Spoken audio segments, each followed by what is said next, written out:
Robert, give us a little background. I'll get you out of here, but just a little background because I knew you went to University of Florida. You graduated from the University of Florida, so you're a Gator. But I wasn't sure about the high school background, and now you mentioned it. You're a South Florida high school guy, and you went to the same school as Mr. St. Laurent you mentioned. So what high school did you guys go to? JP Taravella, where the P stands for Pride. And you know what else the P stands for? David Penzer. I don't know if you know Dave. Dave's a Taravella grad as well. So I know Dave is... that's interesting because you mentioned Taravella. That's the first one. That's the only person I ever knew of that worked in the wrestling capacity that went there. Now I know 3 that went there and all. So you went to Taravella. What were you watching when you were younger? Who did you like? I was always a WWF kid. I felt a loyalty to them even during the Monday Night Wars. I wouldn't flip over to Nitro because I was worried that if I was a Nielsen family and I flipped over, I was accidentally going to give them that ratings point. So always stuck with WWF. In fact, the reason why Mr. St. Laurent and I knew each other was we had another friend that had one of those cable scramblers. I won't say his name in case the federal government's going to look for him now. That's right, and they might. And a bunch of just like disparate people who never would have associated with each other otherwise all came over to this one guy's house just to watch pro wrestling.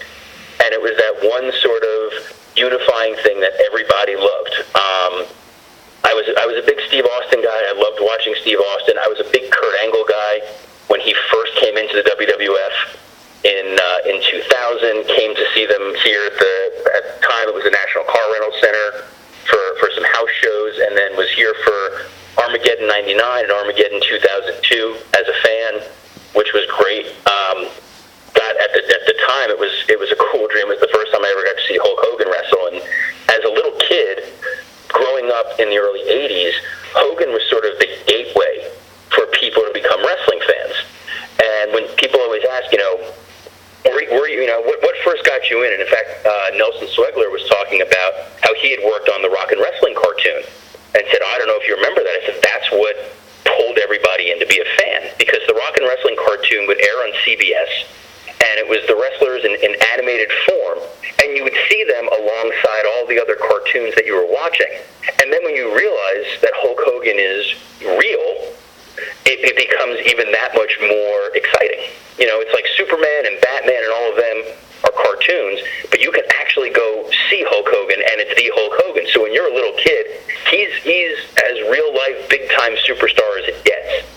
So to get to see him wrestle once in person was very much a bucket list thing for me at the time. Now, given everything that's come out, it's obviously a little bit of a tainted memory, but back then it was really great.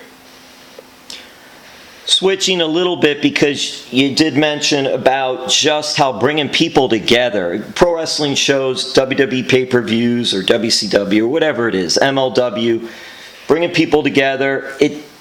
We're down here and we had the shooting at Douglas High School, which is not far from Taravella High School, and the Panthers got really involved with everything there and all. And just want to bring this up just for this point, and then we can move on and wrap it up. But just what are your thoughts of just what the Panthers have been doing, what all communities have been doing? Douglas is so close to home there.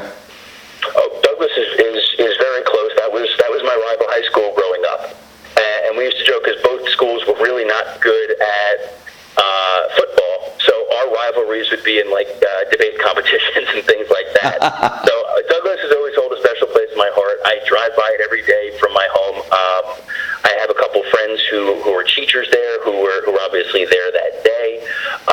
Just seeing the community come together on it was really incredible.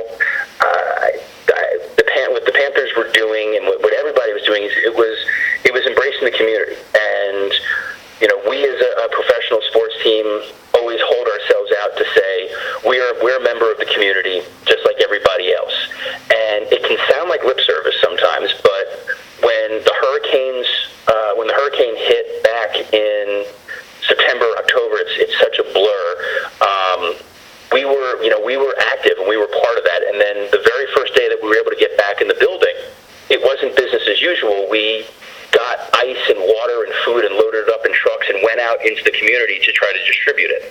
And it's sort of whatever the community needs from us, we want to be there for it. And to have the opportunity to be able to demonstrate that was something that was very important to us. And it's something that we don't advertise. We don't want to put ourselves out there for it. It's just that's your obligation when you can help, that you help. And it doesn't matter what it is. That's been the edict from ownership on down. So it's not exclusive to just this event. It's sort of anything that happens down here, good or bad, we're part of it and we're integrated in it, and it comes from a really genuine place, and I think that's what's really special. Some of your hockey players, Keith Yandle, Roberto Luongo, big into WWE. Roberto Luongo got to see the last show at the BB&T Center, your home ice. Got to meet Jinder Mahal, Sami Zayn, the Singh brothers. Had a great time with him and his family. Keith Yandle throws Royal Rumble parties when the guys aren't on the road and during the season and all. It's just, not only with the Panthers, there's just a connection with celebrities, entertainers, pro athletes, and pro wrestling. Oh, yeah. I was with Luongo at that SmackDown house show over the summer. And it was one of those things where he had reached out to the team and said, I'd love to be able to, come to the show. And if I got to meet some of the guys with my kids, that would be pretty great. And we set it up with WWE, and the wrestlers thought that we as the Panthers had organized it for them to get the chance to meet Roberto Luongo. So it wound up being this mutual admiration society where, Luongo and his family got to meet the wrestlers, and the wrestlers were so excited to get to meet Roberto Luongo. The Singh brothers are from Vancouver, so they had their Vancouver shirts on, which I told them they're banned from the building now for doing that. But for those that don't know, Luongo played a little bit of his career with Vancouver, but mostly with the Panthers. He's a Panther. It was a blip. We don't acknowledge it. It's stricken from the record books. It's like Booker T and TNA. Never happened. So the Singh brothers and Jinder Mahal were so excited to see him. And Sami Zayn's a big hockey fan.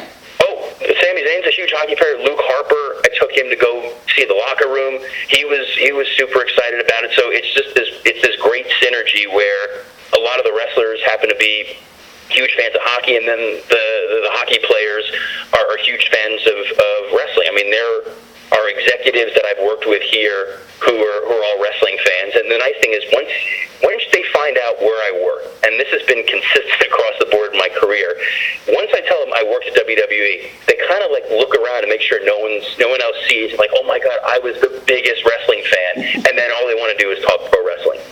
Deep down, I think everybody's a wrestling fan, and that's the beauty of the sport. That's great. That's awesome. Okay, gotta let you go. I gotta let you go. Thank you for so much time spending with me. I'm going to try to set up a part 2, believe it or not, if you'll bear with me with that, for another time, especially with WrestleMania season coming. 2 things jumped off me, and I'll go through it quickly so you could help me with this. Christopher DeJoseph is still writing for WWE. He's been there since 2005 when you were there, correct? I think actually Chris is at Lucha Underground. That's what I was going to ask you, right? Because at least when I was looking on Google and checking all different places, it didn't have that he's no longer with WWE, now he's with Lucha Underground, and I didn't know if he was working for both. And that's why I thought I'd just bring it up to ask you if you knew, because I didn't think that would be possible, but I was like, well, maybe he's that good a writer, I don't know. But I knew he was working for Lucha Underground right now. If memory serves, I think the only writer that I was working with that was there at the time who's still there is Ed Koski. Chris DeJoseph, I know, went on to Lucha Underground, and Dave Lagana, who we worked with, is now working with Billy Corgan doing the NWA. So none of us ever seem to be able to just fully get out of wrestling. It's like just when you're out, it pulls you back in. But being a writer, for anyone that doesn't know, we can wrap it up with this, but just being a writer, every week, I always say this with, especially WWE, it's not a half-hour show or a 20-minute show if it's a half hour, or a 50-minute show if it's an hour. It's like 6, 7 hours of live or tape. Now it's more live, but tape back then with live and tape pro wrestling. It's TV script writing.